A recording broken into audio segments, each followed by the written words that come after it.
Hey,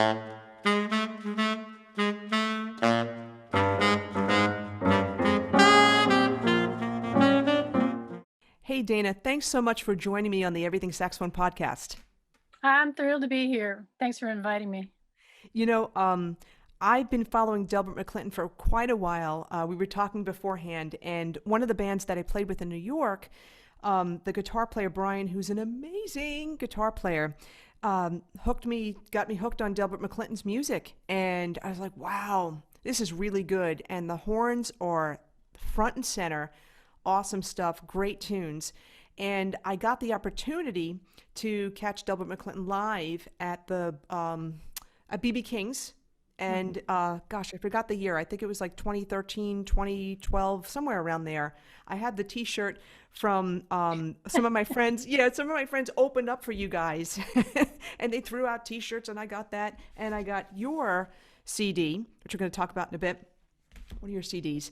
But it was really cool for me to see a female playing tenor sax in, a role that like Don Wise has been a part of for quite a while and just killing it. So that was really cool for me, just a little thing to share, from years past. But yeah, I wanted to get into, how you started saxophone, your history, where you grew up, all those types of things. So let me ask you, where did you grow up and when did you start studying music?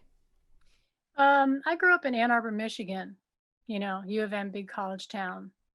And because it has such a great music school up there, most every player in the system in junior high, I guess I started in elementary school saxophone, but we all studied with the teachers that were at U of M.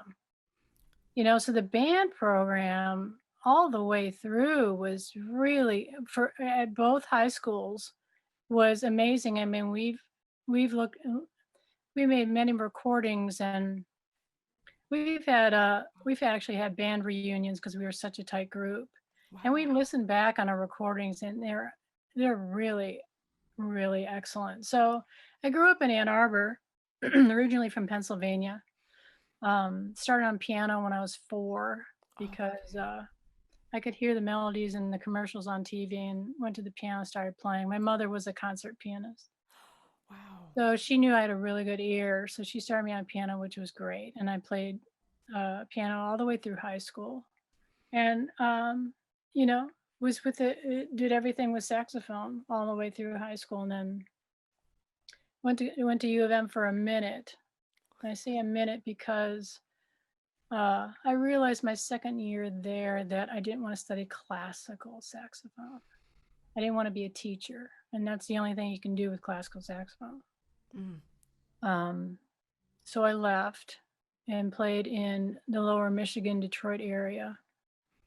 I had a fusion band with actually a couple of players that came back from Berkeley. A girl that I went through school with went to Berkeley, came back, and she talked about it nonstop. So I ended up going to Berkeley several years later, and that changed my playing around. That was a great experience. Cool. What year, if you don't mind my asking, what years were you at Berkeley? Well, that will tell you my age. So we'll have to do that when we're off the air. No problem. That's awesome. It's funny. I had gotten into Berkeley for film scoring, and I really wanted to go, but I went to visit Berkeley with my father, and my father's very very protective, and we took a look at the area, and he's like, "No, you're not going here," and I was upset, you know. Well, he, he had reason to think that it's Boston's rough. You know, the subways are rough. Transportation's rough. There's, billion universities and billion colleges and a billion people. And I didn't feel really good carrying my horn on buses or subways. I just didn't. That's why I didn't move to New York City when I got out of Berkeley. I decided to go to LA. Yeah, the funny 'Cause I thing, just couldn't wrap my head around taking my horns on public transportation. yeah, So I've taken my trumpet definitely on the subways a lot, and just always, you know, I'm an original, native New Yorker, and you kind of know how to carry yourself and whatnot, but I was just really, really hyper aware. Of course, I never absolutely. I've always been that way. I've been got to be. street smart, but you just have to go with your gut and decide where you want to go. And you just got to go. You have to make that leap if you've got that desire for sure. Definitely. So now I want to unpack some things. So you mentioned born in Pennsylvania, but you went to Ann Arbor, Michigan. When did you start? Did you actually start in school on saxophone, or did you start on clarinet like a lot of people have done? No, you know what? I went right to the saxophone, and I play clarinet, and it's still a battle. The everyone says, and it's true, if you start on clarinet and you go to saxophone, you're okay on both. If you start on saxophone and go to clarinet, you're going to struggle the rest of your life. It's just the way it is. It's the mechanics of covering the holes, I think, of the clarinet that I think throws a lot of people. I mean, really, if you practice and you put in the time and the effort, your clarinet playing is going to be outstanding. I I'm in the R&B blues Americana world. I didn't get a call for clarinet until I went on tour. Uh, well, I taught clarinet, but I think the first live gig was with Aretha Franklin. The book called for flute and clarinet and saxophone. Oh, wow, okay. Did you And that's have the first time that I really, I think, played out with it. I think. and you mentioned flute also. So did you you know, when did you start to take up those instruments? Was it high school or was Yeah, it okay? yeah. Flute started in high school. When I got Barry Manilow's gig, the book was saxophone, flute, clarinet, and oboe, Oh, and piccolo. oh, So they let me substitute clarinet with my soprano. okay, cool. So I played the soprano really straight to make it sound as much like a clarinet as I could. They let me do that, because his production is so massive that I was tucked in enough. And then piccolo. Well, can I tell you about my audition? Yeah, yeah. Okay, so I had been in LA for a year, and I hooked up with this fabulous keyboard player. She's actually the head of film scoring. You might know her. Her name is Star Perotti. Okay. No, I don't. She's the head of all the female film scoring people. You should meet her. Anyway, she called me and said Barry was looking for some females, and would I be interested? And I said, of course, absolutely. Yeah. So I went to their office called me and said, we need you to play Barry, and we need you to come tomorrow, because he released a jazz record called Paradise Cafe. Clive Davis let him do a record of all jazz because that's something he always wanted to do. So he had Jerry Mulligan on it, and Sarah Vaughan. I mean, the cast of singers was incredible. So they called me the day before. They were at one more day of auditions, and they called me the day before and said, we need you on Barry, because they wanted me to play the Jerry Mulligan solo on these ballads. I said, sure, I'll be there tomorrow. I got off the phone. I told this to Barry later. I said, I got off the phone. I said, shit, I don't have a Barry. I've never played Barry. I I was don't gonna have a ask. mouthpiece. So, so, and then, I don't know if it was that afternoon or the next morning, I went right to the music store. I developed a relationship with those guys, and I said, I need a Barry and a mouthpiece now. And they said, here you go. So I took it into, it was in a hard case. I'm schlepping this massive Barry case, sweating going in there. It's just Barry sitting in the piano. He's saying, hey, he said, here's the music, sight read it. And I'm a great sight reader. So I took the horn out, warmed up a little bit, and nailed it, Cool.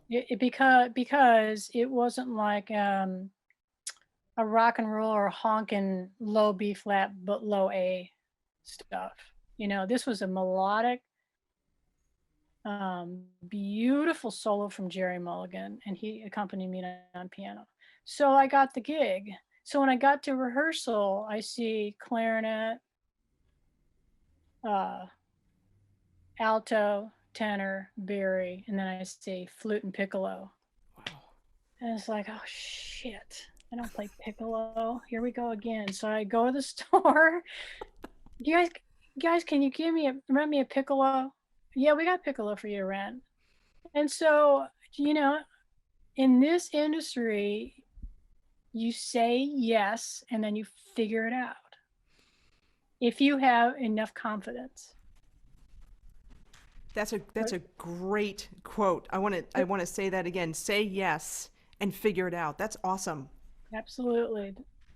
I've said yes many times and figured it out. Wow. And what's really cool? I'm curious as to which stores number one had a Barry and a piccolo for you available to rent, because that can be kind of tricky. Back in the day, there was a guy named Reuben Allen. Oh, Reuben, yeah, he repairs my horns. Yeah. Oh, shit. See, he hooked me up. Reuben's still around? Yes. They just had he's got to be 100 years old. No, he's up there, but he's still repairing, and they just had a feature on him on CBS out here, and also KCAL, and they featured him. It's a great guy. I'm really glad that they did that for him. He has a real passion for the music industry. Yes, he does, and he created the Kenny G line of saxophones as well. That are really good horns too. Mm. Cool. So say yes and figure it out. All right. So after that, you were able to pick up the piccolo and be able to nail those parts too. Then. Well, you work your ass off. Once you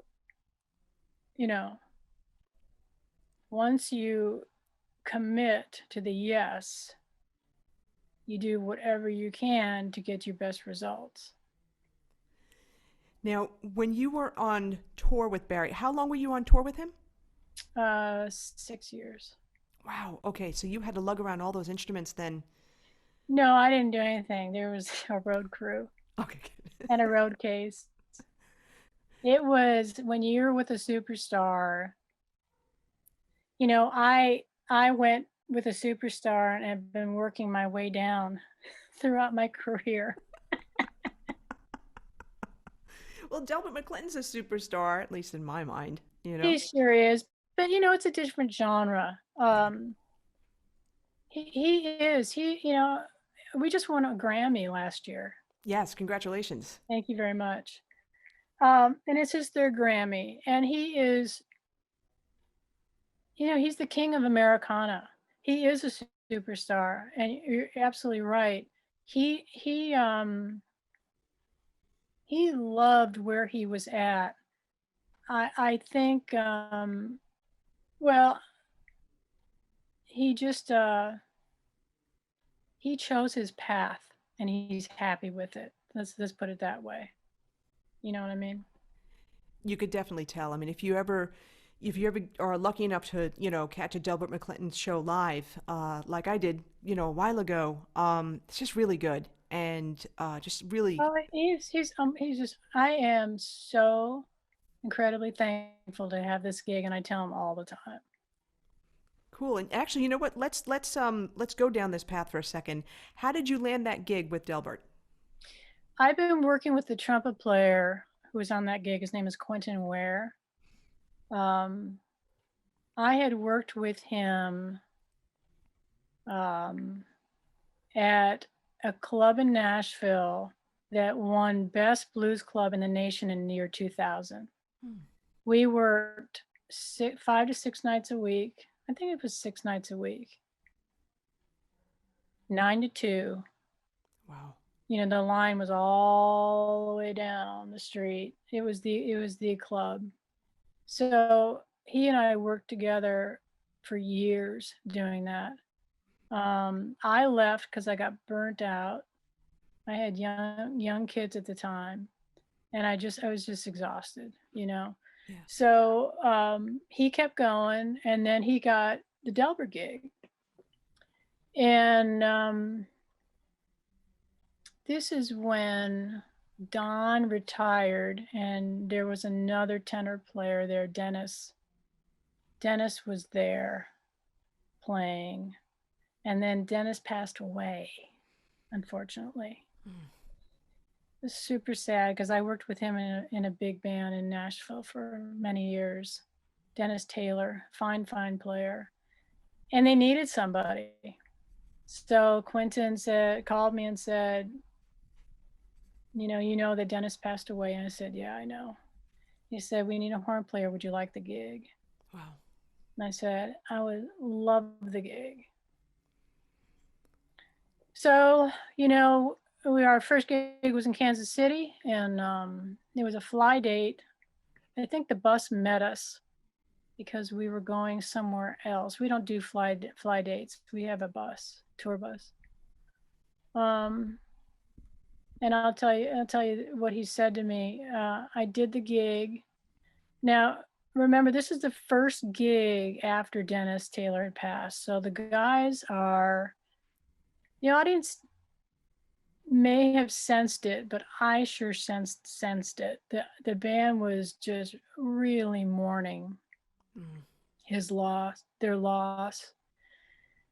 And I did the gig, and I played my ass off, and I came off stage, and Delbert walked up to me and said, man, you are a bitch. And that was a huge compliment from him. And I said, thank you. And that was my first gig, and I've been with him for 10 years. Wow, that's so cool. Oh my gosh. And normally that wouldn't be a compliment. From him it is. Yeah. From him it is. That he rolls that way. Oh yeah. That's awesome. So Yeah. I want to backtrack a bit. And you said, you played piano, and well, let me ask you this question. Do you feel, this may be an obvious question, but do you feel that playing the piano really helped your musicianship later on? Because it sounds like you played piano first by ear. I think piano is the foundation of all instruments. It teaches you to use both your hands and strengthen both your hands. And you can play chords, and playing the piano is great ear training. It really is. Definitely for horn players, because we can only play one note at a time, and I'm not talking multiphonics. We can only play one note at a time, and a lot of times that can be that can really hold people back, because if they don't have any piano background, then there's no context for what you're playing. I agree. Do you still play? Oh gosh, all the time. Cool. I just went through the real book because of COVID. The first 3 months, this is my music room that you're seeing behind me. That's my piano behind me. I went through the real book and played every song, and comped the piano part on every song. And then I went back and listened to the original, and then I went back and played, whatever horn I felt like playing that day, and played the melodies on all the songs and try to connect all of that. And it was hours, you know, Yeah, hours and hours and hours. that's a great exercise to do now during the pandemic. Well, that's what I was saying. When Yeah. it hit, that's when I was on unemployment those first 3 months. That's what I did. I practiced a lot. Now, let me ask you, what's okay? So, first 3 months, I'm sure like a whole bunch of shows were canceled, all that kind of thing. You had to go on unemployment. Was there anything different that you did, not necessarily musically speaking, but more business wise speaking for yourself? Because we're still in month, what are we? What, 9, 10 of this pandemic? I have done a lot of writing this year, and that's business. One of my partners, we were submitting songs for TV and film. So that's the business road I've walked down. She got busy, so I have another writer that I'm working with. So writing has been, um, I've been done more of that, and I actually have been doing some sessions um, from home too that have worked out really really well. Do you know what Sound Better is? Sound better? No, I don't. It is a site that connects producers, engineers, musicians with other producers, engineers, musicians. Let's say they live in a small town, or just they don't really know the music scene. They don't know who's around them for whatever reason, especially if they're young writers. And they will contact you because Sound Better has pages. For instance, saxophone players, they have a whole page of saxophone players.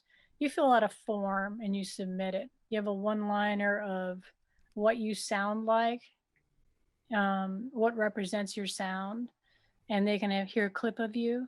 And then they contact you and say, we need this track, you know, and they send you the file, and you lay down a solo or whatever they need, and you send it back, and you finish the product and you get paid. Sound Better make sure you get paid from the client. So it's a good site. I've been working with with them for several years now.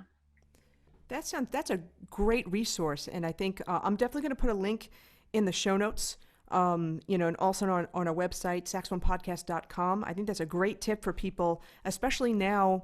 The pandemic obviously is still going on, again, month 9 or 10, and people still need resources for making an income, especially if your main income was from performance. That's a great tip. Thanks so much for sharing that. You're welcome. So, you've been doing Sound Better. Let me ask you this question too. I'm curious. So you're in your music room right now. I see the keyboard. I see the piano. So what other kind of equipment do you have in there that helps you, lay down these tracks? What do you use? Oh, you know what? Be honest with you. I've been recording on my phone Wow. Holy cow. lately. I do go before COVID. I had a friend who has a studio, and I would do all my tracks in the studio.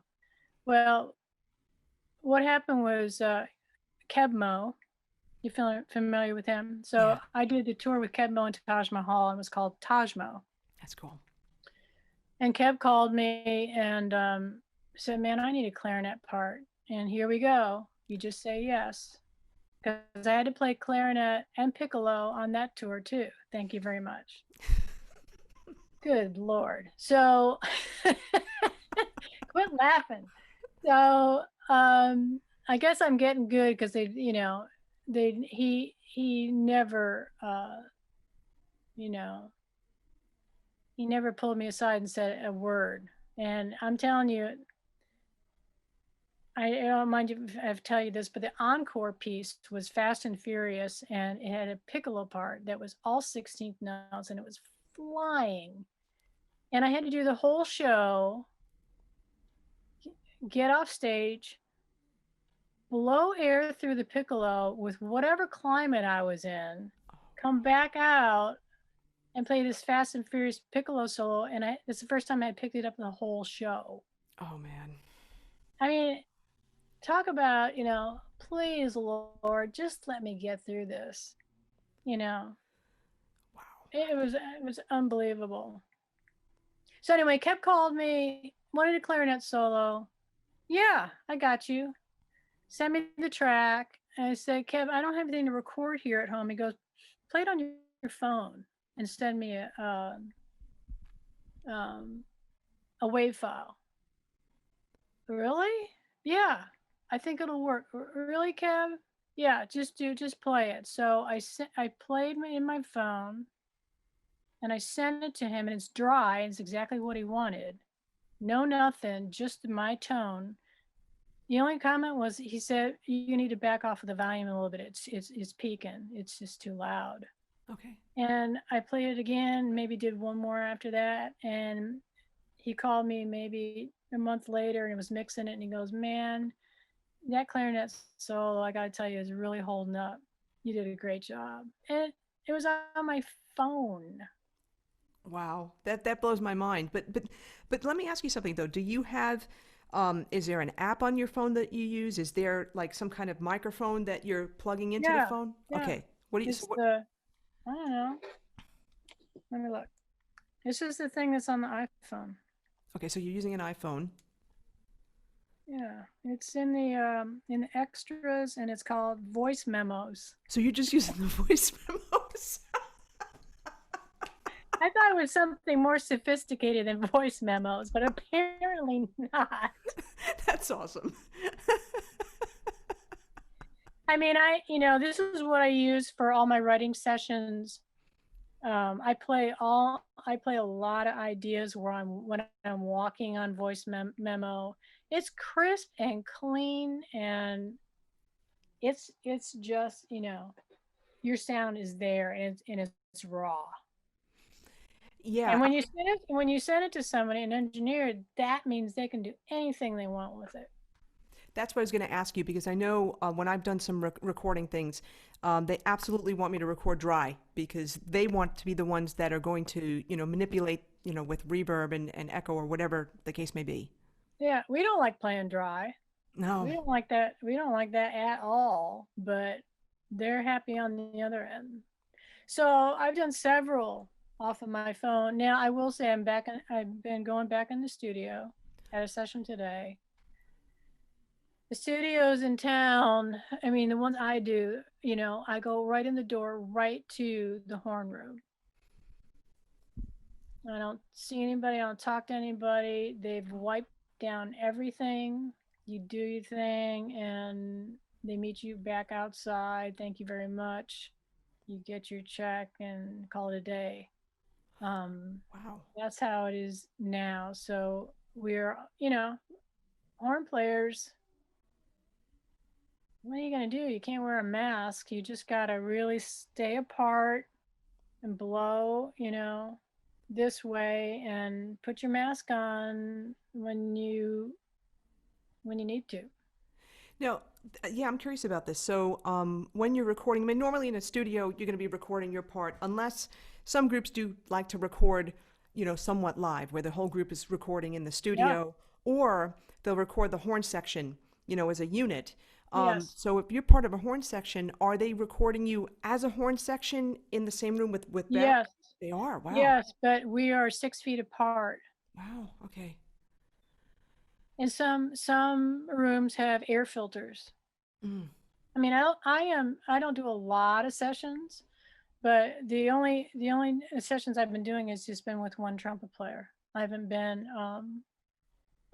with a big band or anything like that, so I've felt okay. And I'm really cautious and I play it very safe all the time. I haven't let my guard down at all. Yeah, it's important.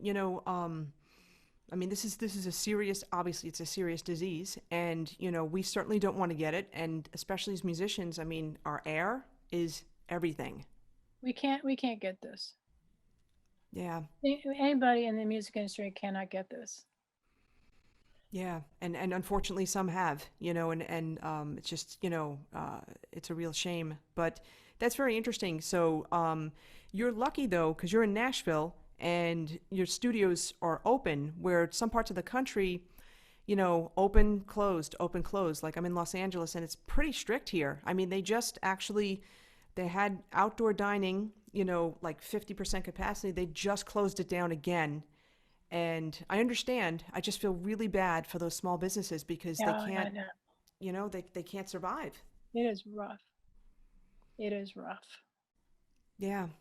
And, I know for me, you play all types of gigs. You play at bars, restaurants. I do a lot of private events and stuff. And what I started to do back in March, I would do weekly porch concerts. And I'm in my main room and I would just open up the door.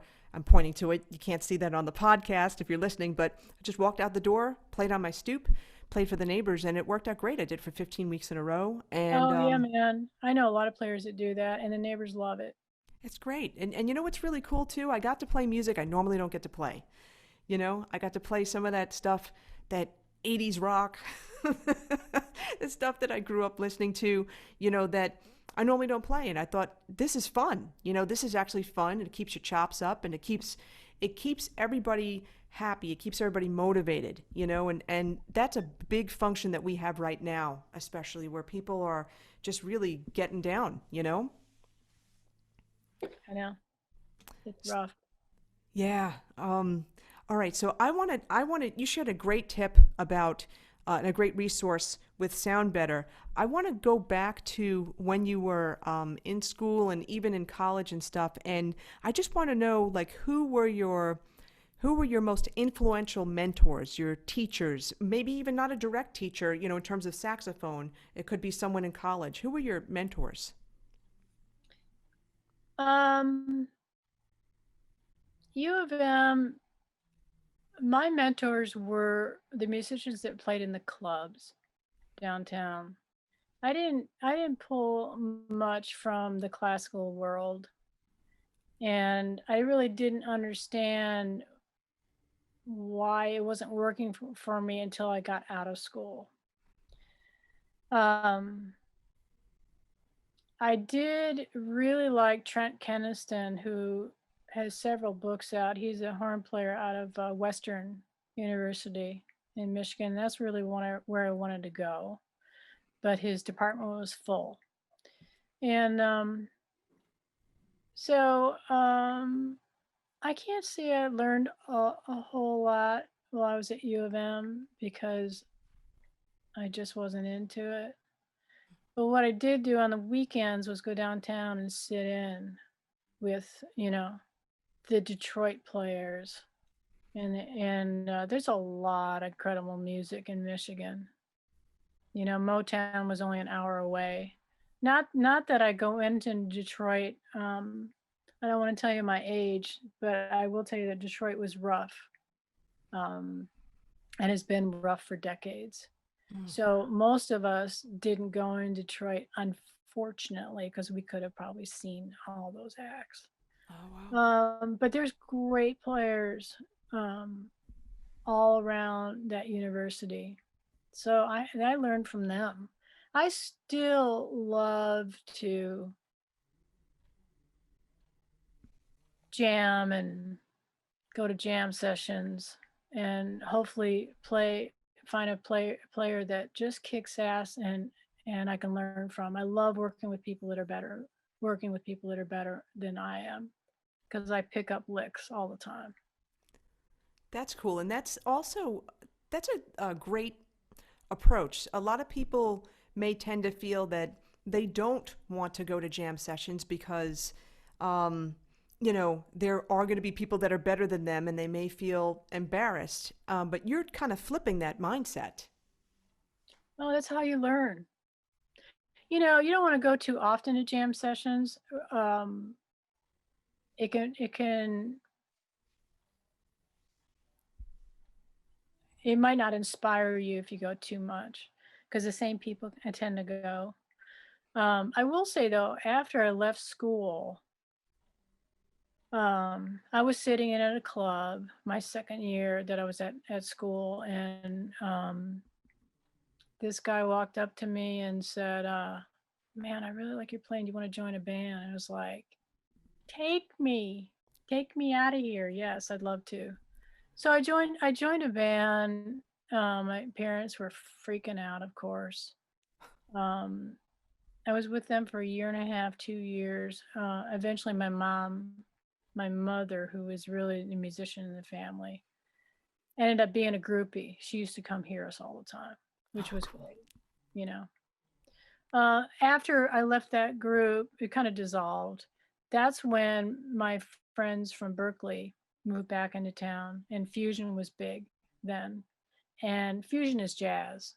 So they were great players. Keyboard player, she's not here anymore. And a drummer that was from the East Coast somewhere. But talk about inspiring and energy and songs and song choices and rehearsing and play, it was a great ride to work with that band. Cool. How long were you, working with fusion with those guys? Probably a couple of years. And then I went to Berkeley. It's Cool. like, man, I got to experience this. I got to go back to school. Yeah, and Berkeley, Berkeley was a hopping place, and Berkeley. The cool thing about Berkeley is that they've been, in terms of colleges, ahead of the times in terms of, Oh, yeah. you know what I mean, like music business, even playing trends and all that type of thing. Yeah, Berkeley was great. International. I had a class with Mike Matheny, Pat's brother. Oh wow. And it was, the teachers there are, they're players. They're great. Did you study with? Joe Viola? I did for a minute. Andy McCullum was Okay. there too. He was an older player. He was he was late. Let me just say he was laid back, Okay. and I loved Joe. So I did everything that I could to hang out with Joe. Oh, cool. You know. Cool. So basically, your peers were mostly your mentors. But I'm really curious though, let's see, when you were in like high school and, even middle school or junior high, whatever it was called. For me, it was junior high where I came from. But what got you into more popular music, jazz, blues? When did you start getting into that Um. and like improvisation and stuff? Yeah. I think more when I went to. Well, let's see. That's a really good question. I think it took. I was I was asked to solo a lot right out the gate, and I just started listening to the old school players. I loved Sanborn back in the day, and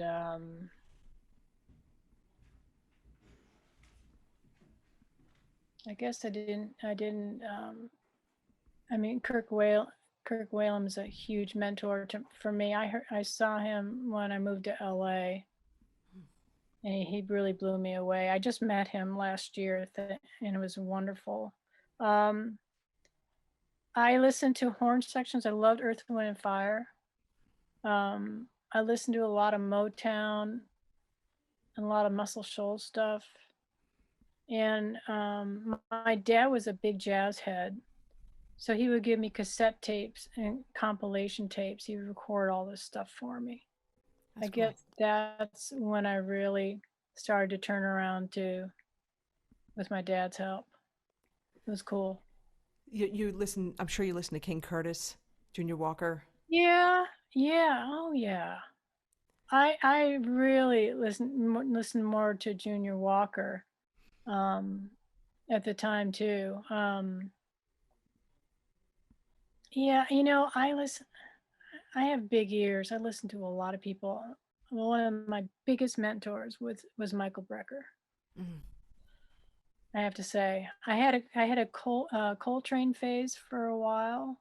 I think right when I went to Berkeley, I went deep into Coltrane listening with the help of some extracurricular activity.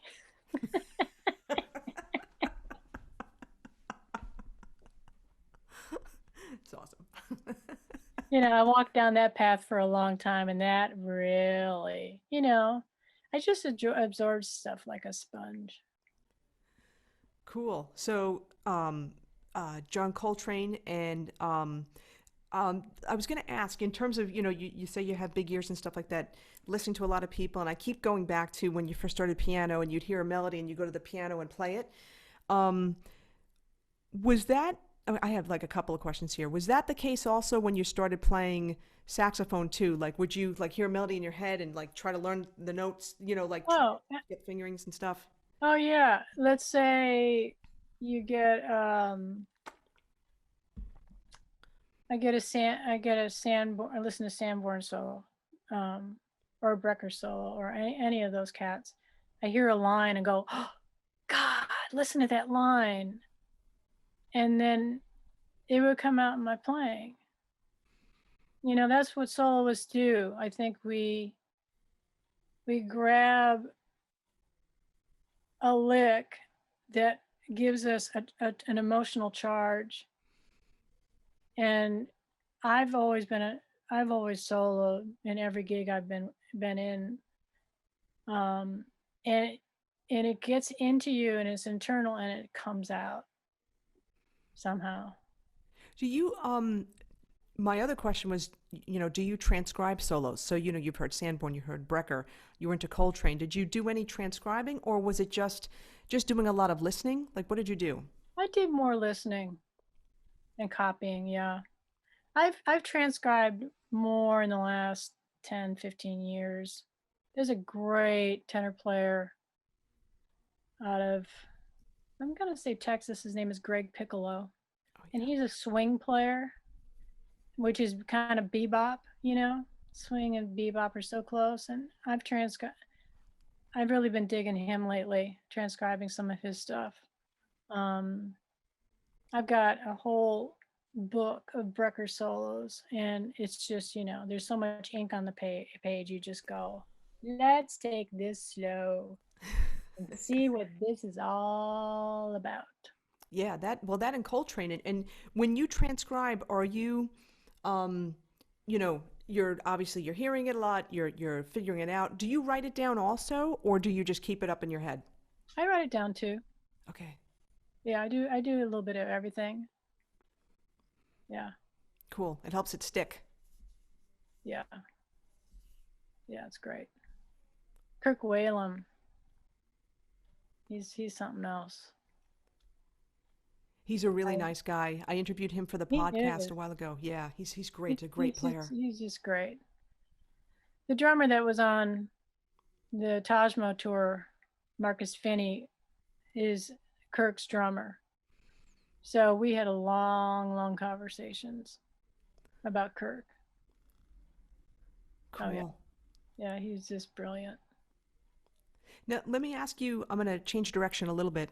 Um, in terms of, you know, when you were growing up, high school, I'm going to say high school first and then college, what were some of the most important exercises that you practiced that really helped you to develop? We're going to get into your tone in a minute, but, maybe that helped you to develop your technique. I have the same books. I've had the same book for decades, and I still go and I do finger exercises. I've had the same books forever, and they just really work for me. Is it the DeVille book? I think they have a section in there with the crazy fingerings. I know the Rubank books Um, also did that too. Excuse me for a second. Let me grab the one that I work at all the time. It's just sitting right here. Yeah, the funny thing is you're getting that. So I just actually shot a video about one of the books that I've used on trumpet for, many years, the Clark Technical Studies. And I just thought recently, oh, why don't I just like use this book and learn this stuff on saxophone too? Because it's great stuff. It's melodic, it's technical, and obviously it helps to build the technique. Shoot, I'm sorry. I don't want to keep you. I don't know the name of it. Anyway, the books that I worked on. Shoot, I can't believe it's not sitting right here because I always have it out. But it's going through every key. It's a repetition of a line, and you go through every key, up and down the horn. I think working with every key is really super important, because you don't know on a live gig, you get a singer coming in and the key doesn't work for them. You gotta do sight transposing, or you've got to master all the keys to be ready for a gig. Is there, okay, I want you to share a story if you have one where, you have a singer coming in for a live gig. I'm sure that kind of situation happened in a rehearsal, hopefully not on stage, but do you have a story you can share? Well, it's just going to a live gig and having someone sit in on a live gig and the key doesn't work for them. Or it's a female's front and a male comes on stage and sits in. That's going to be a different key out the gate. Yeah, and vice versa. Yeah, especially with the real book stuff. From what I've encountered. Oh yeah. Yeah. Any song, you get a male or female, you're going to change keys right away. I had a sight transposing class on piano in college. That kicked my butt. Yeah, that's hard. But you got to be able to transpose on your horn. You have to. And so when you have finger exercises in a book, you got to go through different keys. You just got to hear it internally, and be ready for it. We all do that. We have to.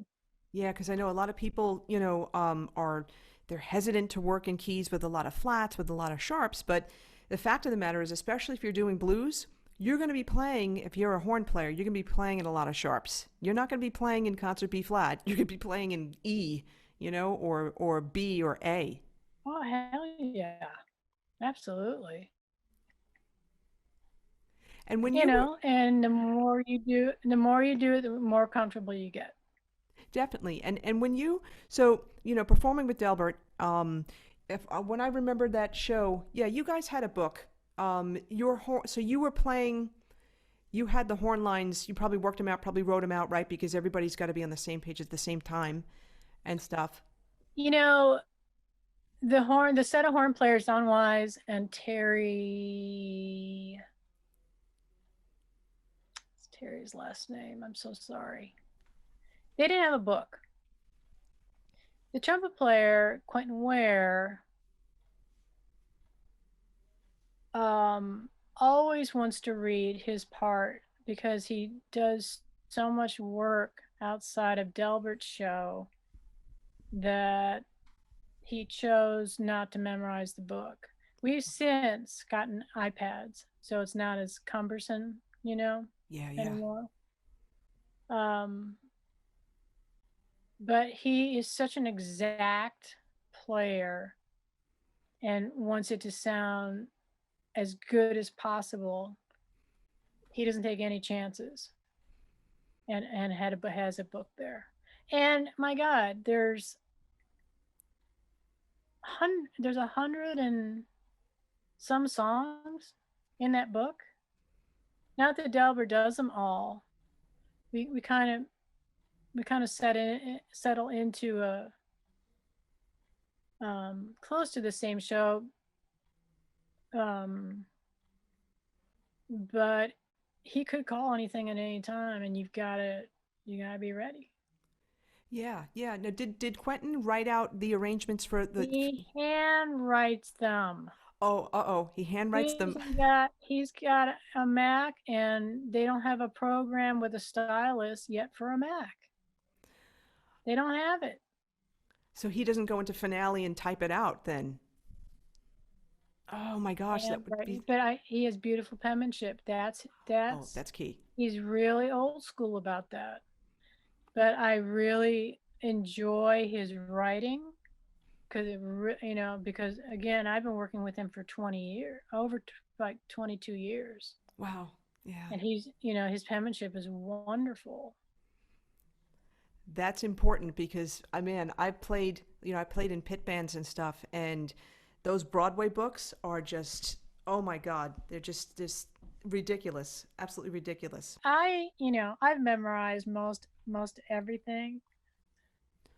And I know that Q still reads just because he needs to really zone in and focus. Um, he being a lead trumpet player, he's always preached trumpet players can't miss because they're on top. Yeah, no, So that's he so true. always, we in the shows recorded a lot. Everything's on YouTube these days, so you gotta bring it more than ever because you don't know where you're gonna be seen or where you're gonna end up. Yeah, that's true. It's definitely a lot of pressure, and yeah, it's a lot of pressure and a lot of stress, and I get that. A lot of people. Well, I don't think it's pressure or stress. I don't look at that. I think you just got to bring it. Mm, You be on your game every single show, yeah, that's a and good that way. could be a good thing. Yeah, definitely, certainly It's a give you. positive thing. Yeah, definitely give you an adrenaline dump for sure. Um, yeah, without a doubt. All right, well, I want to also talk about your tone because your tone is really good. I was listening on your website, danarobbins.com. I was listening there, and you have a version up of Soul Serenade. I was like, oh man, this is really good, and your tone is really good. So first, people are going to want to know what your equipment is. So let's talk about that, and then let's talk about like your tonal concept and how you've worked on tone, and how you continue to work on tone. Thank you very much. Um, I'm proud of my tone. I've got a good tone on all my horns, and my flute, and my clarinet, and it's something that you just hear internally. Um, right now, I'm a Yamaha artist. I've been a Yamaha artist for decades. I got the whole family of Yamahas back on when I was with Manilow. Got them all, and then I sold my Barry and sold my. I think I had a Mark 7, which I wasn't probably at that time I wasn't really happy with. So, um, but I got Yamaha horns and love them. I got the black lacquer for the gold keys. Okay. Played Dukhoffs for a long time on both my horns, but then like Sanborn talks about, Dukhoffs are very soft metal and they tend to wear out. Mm. So I just picked up a Lavaz. Um, oh, what is it? I've been playing on this for a while. Um, no, it's a Van Doren. It's this Van Doren, Was it the B16? the T95. Oh, okay. And, it's gold like my horn. And it's a V16. I'm so sorry. It's a V16. It doesn't respond well to the low end. So I've got a Berg, and I actually just got a King, a Super Action King saxophone that's the old school saxophone players always played those because they have such a beautiful low effortless sound. Mm. So I use a hard rubber if I want to play really soft and really low, on a track or something. But I do love my Yamahas. I always have. I just got a new Yamaha Barry. So check this out. So I got the student model Barry, but I got a custom neck that just came out by Yamaha, Huh. and you can't imagine the difference. just by putting that new neck on. I changed my neck on I upgraded my neck on my tenor too. I've upgraded my neck on all my horns. Have you ever done that? Yes, actually on my Mark 6 for my alto, Yeah. the original neck that came with that was really stuffy. So, yeah, I definitely upgraded the neck. Ruben Allen, by the way, he has necks that he sells as well. That's one of his big things too. So, are you using Yamaha custom necks or some from somebody Yamaha else? custom necks. Yes, yes, yes, yes. So they've been fabulous. My rep in my region, when he helped me get the horn and he brought this second neck, I played both. I played for him what they both sound like, and he went, "Oh my God, is that really the difference?" I said, "Yes, this is the difference between these two necks. It's that impressive." What does the Yamaha custom neck do for your sound? Does it make it more? Because Yamahas tend to be a little bright in the sound. Does it warm Yeah. it up? Um, I think it's more about the airstream. Okay. Makes- They're bright horns, but I like to cut through when I play. Yeah, yeah. I put a lot of air through my horn when I play, and I like to cut through because I'm competing with guitar players. and drummers and The bass guitar players. players, we have two that stand next to us. We actually got in-ears when we were on Tajmo's tour, and they let us keep them, Oh, cool. which is so wonderful. So we've got them on Delbert's gig now, and we don't have a monitor to compete. And it's just a breath of fresh air, I gotta tell you. Because those guitar players, they just bring it. Yeah, yeah. What brand of in-ears are you using? Do you know? Or if not, you could let me know and I could put it in the show notes. You can put it in the show notes. I Yeah. got it. I think people are always curious about that, myself included, and now they're going to be really curious about those Yamaha custom necks. Oh my gosh, yeah. Go for them. Talk to your rep, get them, put them on your horns. They'll change your life. Cool. Well, now that's the equipment. Let's talk about, like tone exercises that you do and that you've done or that you continue to do now to keep your tone up. You know what? I don't think your tone changes. I think you establish your tone very young when you start. With the guidance of maybe a teacher to help you with articulation and thing like that, I think your tone is your tone. I really do. I think maybe we talk about Yamahas, you could have a bright tone or you can have that king and it can be more mellow, but it's the mechanics of your mouthpiece, your neck, and your horn that make your tone. If that makes sense. I mean, I'm sure you already know that. So Yeah, it's efficiency. Yeah. really, anybody who's a fine player can pick up any student model, anything, and you still have the same tone. It doesn't change. Maybe the horn has itself isn't the greatest horn, it may have some leaks. Don't you agree that your sound is your sound? Oh yeah. Once you commit to really really playing um, your instrument and really, really loving it, I think you develop your sound right away. And I think that's a culmination of all the people that you've listened to. Oh my gosh, yes. You can go back to the Dexter Gordons and all those unbelievable players back in the day. Yeah. Yeah, Dexter, And Dexter Gordon. it's all about tone. Yeah. Sonny Rollins. Listen, and we're all individual. We don't want to sound like anybody else. We want to sound like I want to sound like me.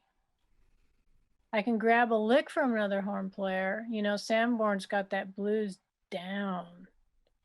And you can grab a line from him. And that was the one thing about Berkeley. Some of the players there wanted to sound just like someone else.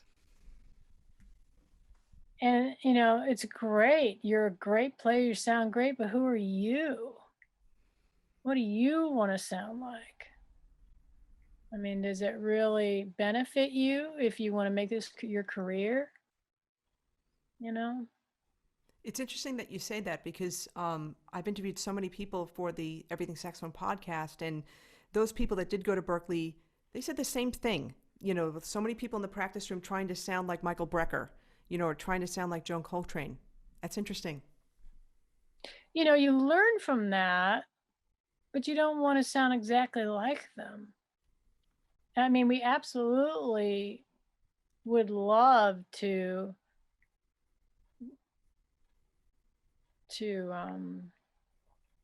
absorb, you know, other players that we absolutely love, but we have to have our own sounds, you know.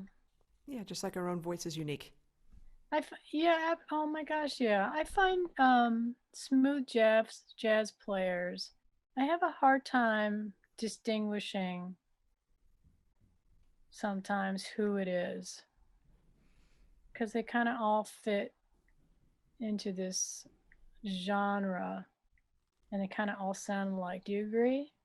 So what you're saying, yeah, I can understand what you're saying, and I'm wondering if there's two parts to that. It could also be, you know, from the record label wanting them to have that sound. It could also be from the player's end where they feel like they need to have that sound in order to get recognized and to get, you know, to get on the radio. Yeah. Pop does that too. Yeah. Yeah, they tell you what they want to hear. And it might not necessarily be your sound. That's why, you know, it's there's so many artists that I've read a lot of musician biographies in the last 10 years, and um there's a lot of players that never gave in and never wanted to sound like anything else, and with their writing too, and they really stuck to what who they are, just like Delbert. Delbert started Americana. He kind of went in between, you know, his music is so diverse, and he kind of went in between, but he wrote what he wanted to write. He didn't write country music. He didn't write that Texas sound. He didn't write funk all the time. It's just incredible working with him. And, you know, you go on a musical journey every time you do a show. He created his own lane, Yeah, that's right. you know, I should have said that. I, I'm going to write that down. That's the best line. no, your say yes and figure it out was really good. So he did that, he figured it out, and he created his own lane. There you go. Love that. I've actually used that line many times. Stay in your lane. Yeah. Yeah, no, definitely. Now, let me ask you this, and this is definitely timely for now. So, you know, COVID first hit. You know, you did a lot of work in the real book, piano comping, all that kind of thing. Now your sessions are starting to open up. You mentioned that great resource, Sound Better. What are your plans in the next couple of months? You know, as things hopefully start to open up, are there any plans with, you know, any of your bands or any solo CD ideas or any, you know, anything going on with Delbert McClinton coming up? Well, I've had the idea. I got inspired by some friends. I'm thinking about starting to launch a YouTube channel and do weekly videos Cool. of me playing. That's what I'm toying with right now in my brain. Cool. You So, know, I'm doing right now. Really, I'm concentrating on writing. I have been really inspired to write. I'm surrounded by songwriters. This town has massive amounts of songwriters, and I think songwriting is, I really, really enjoy it. So anyway, getting back to that, I think I'm going to launch a YouTube channel. You know, I think that'll be really super fun. I've got a great relationship with Delbert McClinton's fan base, which is really great for me. Yeah. Even Delbert's been nice enough to post. Several of us have records, and he's posted up on his websites, and he's been selling the CDs this whole year. Wow. I got a nice check not too long ago because they're selling my product on his site, and it's just really, really generous of him. That's awesome. Yeah. So in writing, who knows, another record might come up pretty soon. Cool. You know, Cool. Now, I got then my second record, the self-titled, had Delbert on it and Jimmy Hall. And I got great reviews from that record. It was really, more of a blues record, and it catered to his fan base. And, I got great reviews in all the magazines I was in. So these new songs that I'm writing, I can certainly either take the words off and just play the melody with my saxophone. Actually, when I do gigs, I have lyrics in front of me when I play melodies. I really like doing that. It puts more emotion into the song for me.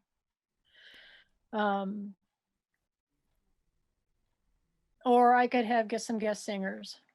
I've been singing. I don't have the voice for my genre. My last record that I put out is the number 11. And I sang 2 songs on that record.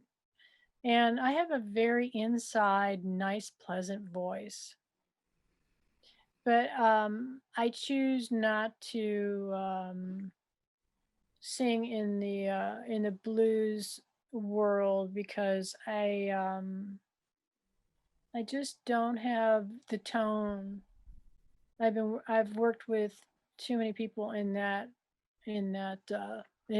genre, and I really don't feel my voice fits very well. Besides, I was with Aretha Franklin, and it's like, yeah. I mean, talk about being thankful. That can I talk about that for a second? I was just going to ask you too. I forgot to mention that. Yeah, how did that happen? And yeah, talk to us about that story. Right. So several years ago, I think I started with her in 2010. Several years ago, I was with this great local band, and a dear friend of mine was singing, and she went on the road, and so this other singer came in. This other singer, her name is Casmay Barnes. Well, she just got married. Anyway, she was on the gig, and we became friends. So she knew the contractor. Aretha hires horns. She has 12 horns in the band and 2 percussion players, and they're hired regionally. So there's a horn section and 2 percussion guys in New York. There's a whole set in Detroit, and there's a whole set in Nashville, and we do a radius, right? Okay. So I'm doing this gig with this band coming back from Memphis, and the phone rings, and it's a contractor, and he said, "I got your name from Casmay. Would you be interested in playing with Aretha tomorrow night in Memphis?" And I was just coming home from Memphis. Wow. And I turned, the blood left my face, and I said, "Yes, I would like to. Thank you. I'm in a van. Can you give me details later?" I get off the phone, and everybody in the van said, "Dana, what is the matter with you? What, are you okay?" And I said, "I just got a gig with Aretha." And they went, "What?" That's incredible. That's so incredible. That's so cool. She's on my wall over here. I've got 4 pictures of me playing with her over there on my wall. I look at her every day. That's awesome. Yeah, talk about You that know, experience. talk about music. I got to tell you, you're talking about the music in pit bands. Her music was so, in the beginning, her music was so written over, cut here, go, the paper itself, some of the charts were probably 100 years old. They were yellow. Some of them are missing parts of the paper. Her book was enormous, but just battered, Mm. battered, and nobody put them into finale until the last 2 years that I was with her. So, some of the guys had been with her for a few years before I got there, and thank God. I mean, there's 5 horn players, 5 sax players, 4 trombones. No, 5 sax players, 2 trombones, and 7 and 4 trumpets. That's 12. So the guy sitting next to me said, "Look, just start here," and I would just see all this chaos, and there was a one little arrow and said "in." So we had a rehearsal in the afternoon. We ran through the show twice back to back. You can't ask a question. You Mm. just have to play through and do the show. It was Oh, so intense. wow. How do you handle something like that where I played gigs where, you know, first one gig I'll never forget. I was subbing and the book was supposed to show up for the gig and it didn't. The person was really late. So I'm sitting there No. and I'm trying to see the first alto part. I'm playing tenor. I'm trying to see the first alto part. I'm trying to transpose it. He doesn't have a light on his stand. It's like 3 feet Oh, away no. and I'm trying to do the best that I can. And then there's other gigs that I've done where, there's a book, no order to it, and exactly what you said. The pages may not have been old, but it's like, go here, turn 20 pages, go there, then go back. How did you handle that? Use your ears. We Yeah. all know her songs. Yeah. Okay. You have to listen. And then, and the people sitting next to us either point to their page or they just, they say stop, whatever it is, but that's when you have to listen. That's the key to all gigs, is listening. Yeah. Especially for those types of situations. So how many years were you playing with that battered book? 6. Oh man. Wow. How long did it take to get used to the craziness? Oh, not long. Okay. Because when you use your ears and you know the songs already, you know where to come in. Yeah, You yeah. just have to figure out what the first note is. What's your harmony part? Remember, Right, there's harmony part. 12 horns. Yeah, yeah. Unless you play at a rest, you're really not going to stand out. There's 5 background singers, rhythm section, 2 percussion, tambourine. She's on keyboard. She's got Richard, her piano player. I don't know how many people that is. There's 20 people on stage or something. Thrilling. Talk about playing with people that are better than you. The rhythm section was unbelievable. The background singers were unbelievable. Yeah. And the horn players that show up are just unbelievable. That's awesome. That's an incredible experience. It is. Thankful beyond words. Yeah. That's awesome. That's great. Thank you so much for sharing that. Now listen, before we go, can you tell us where people can find you online, your social media stuff, also where they can buy your CDs? Everything is on danarobbins.com. Okay. I've got several pages there. You can go to Delbert McClinton's site, and my records are there too. But basically, my website. I haven't looked at it in a while. I have to go in. so sad that my the guy who handled my website, he passed away Oh, sorry to hear that. unexpectedly, and it's been a while, and I haven't picked up where I needed to because we really haven't been working. So it just didn't seem a need to at this time. Um, but it's all there. Lots of fun videos and pictures and a biography, things like that. And are your social media handles on there too? Like, are you on Facebook, Twitter, Instagram? Yeah, yeah. We Cool. all have to be, don't we? Yes, we do. And I'll put those links in the show notes at saxophonepodcast.com. And if you're listening to this on Apple Podcasts, also in the description there as well. And you know what? I'm going to ask you one more question because people like this particular question. So if there is, like a music resource, a tool that you use that's under $100 that, you can't live without, what would that be for you? Really? People like this question? Because we want you to think. we want you to, Oh, for God's sakes. You know what? Here's my thing. I want to be able to carry my horns so they're not heavy as hell. Mm. So your gig bag is really important. I want to have stands by Jupiter that I know my horns won't fall off of when I'm at a show. Because I won't mention the other company, but we've all had those stands and we've all had our horns fall off of those stands. Oh, wow. These new stands by Jupiter are awesome. They're the black ones with the yellow on them. I'm sure you've got them. I have something different. Do you have one handy, or can you just show us?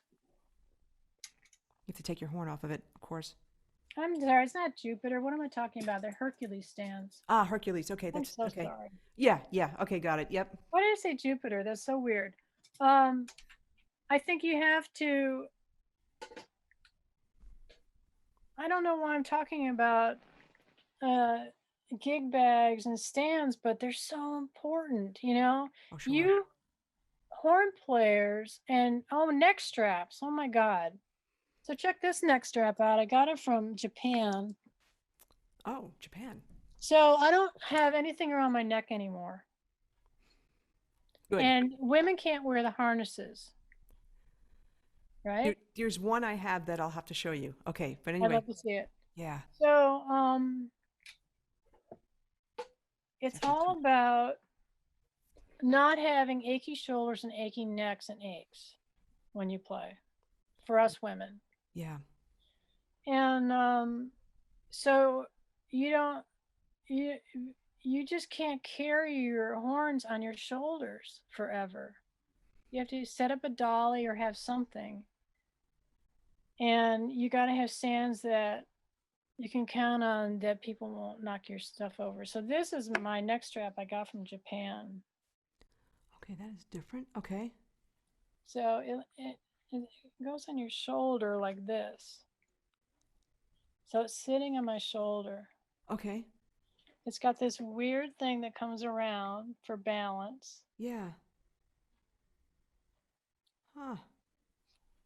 And it's changed my life. Because I had shoulder problems for a really long time and they're all gone. So, do you feel the weight of the horn on that or no? I'm pulling it right now and it's really sitting on this padded area. Got it. Okay. Right. I think the weight's right below your neck or at the top of your body. Got it. Okay. Is there a name brand for that people are going to be curious? We're going to have to talk later because I'm going to have to get the box that I got it in. There's nothing on here that says the name. And I got it from, there's a store in Michigan in Lansing that I bought it from. I'll put in the notes for you later when I figure out what the name of it is. Cool. But I love to see yours too. Yeah, I'll definitely show that to you when we're done. Yeah, definitely some good stuff there. So, That's some great tips. mouthpieces can be a nightmare. I don't have drawers and drawers and drawers and drawers of them. That's not the kind of person I am. I've got a Fred Klume on my alto. I've got that Van Dorn V16, and I've got a Berg Larson that I just threw on there um, to play low end because I want to play softer right now. Yeah. And, you know, it's a journey to have a combination that you like. It just is. There's Well, a lot just of product out there, and it's good to try it all. But it can also make you crazy.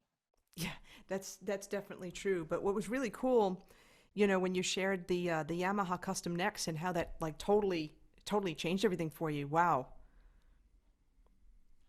Well, it sounds like you got to upgrade your neck on your Selmer, right? On the well, the alto I did. So yeah, And so how did that change? How did that change the sound for you? oh God, it was like night and day. It was See, like night and day. Yeah. the Selmer's got upgraded necks too. So important. Yeah, one person I know who is a very good manufacturer, and he's an expert on the saxophone neck. And I have really had no idea until I spoke with him, and he did like free trainings on Facebook and stuff. How important the neck is, and how every spot on the neck reflects a spot on the horn, and Wow. most people don't know that, and I don't really know the mechanics of it, so thank you for telling me that. Every part of the neck reflects on every part of the horn. yeah, so like a certain spot, in the neck will match like a spot on the horn, and that's why. What? So yeah, like certain spots on the neck, like there may be a node over there, and that's why certain notes may sound stuffy. So I'm not the expert on this, but when we're done, I'll redirect you to that person. And How you can cool is check it out. that? Yeah, I know it's crazy. It's It's the like a stuff Zen thing. I don't think about those things. I just want to put the horn together and just play. I thought it was always the air direction, and it's way beyond that. I did not know that. That's really cool. As a part of it too, yeah, but it is the design of the neck, and there's so many things that you have to be so super careful with your neck, and many people don't really think about that. They try to be very careful with the horn, but they don't think too much about the neck. They And don't. yeah, They don't. They and don't. They worry more about mouthpiece and horns, and they don't they don't stop at the neck. Some of the guys in town um, are really into the screw that holds the neck into the body. yes, the buzz screw. I have one of those. They they're all about this. Jeff Coffin is a Yeah, heavyweight here. He had like a whole tray of those, all different kinds, shapes, sort. And he went. I said, Jeff, what are you doing with all these? He said they make a huge difference. I think. I said, really? yeah. So he turned me on to all these different attachments. It's really, and I really understood how important it is because that's one place that the air can leak before it even gets in your horn. And it's super important not to have that happen. Yeah, and those buzz screws. I use one from West Coast Sax, Mac Lee. He actually was in California. He's in Las Vegas area, and him and Don Trimble out here in California, great repair guy. He makes his own set of sound screws. It's funny. People laugh. They're like, just work on long tones. You don't need that stuff. But let me tell you something. When you try it, and it makes it more efficient for you to play. It helps. Let's just put It it does that way. something. It does something. Yeah, it's crazy. I would never think of these types of things, and I'm just grateful that there's people out there that are much smarter than I am when it comes to this stuff that are thinking about it and creating these products. I mean, I've been lucky enough to have been at NAMM with the podcast, sharing the booth with Key Leaves and interviewing so many people and interviewing people in the industry and just seeing all the new stuff coming out. It's crazy. It's just crazy. That's interesting. You sound like you're super active in the community there.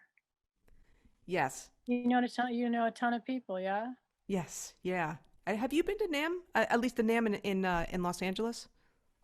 Decades ago. Okay. Do you know Ron Zublia that's over at MIT? No, I don't. I'll introduce you to him. He's the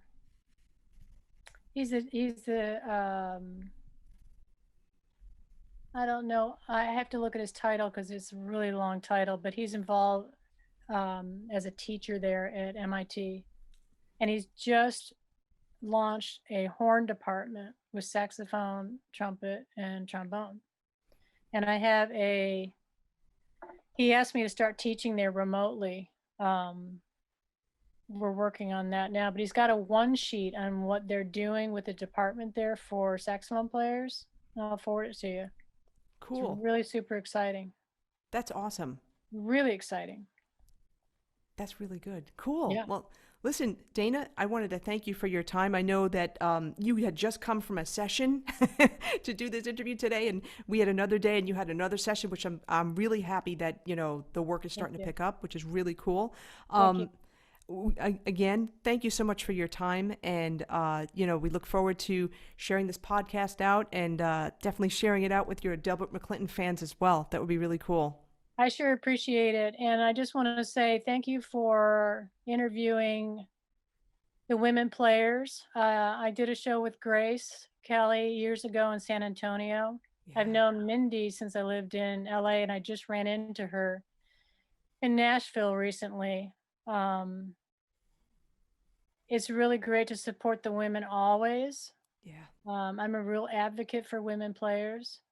And I really appreciate the fact that you focused on so many of us with your podcast. It's very important for us.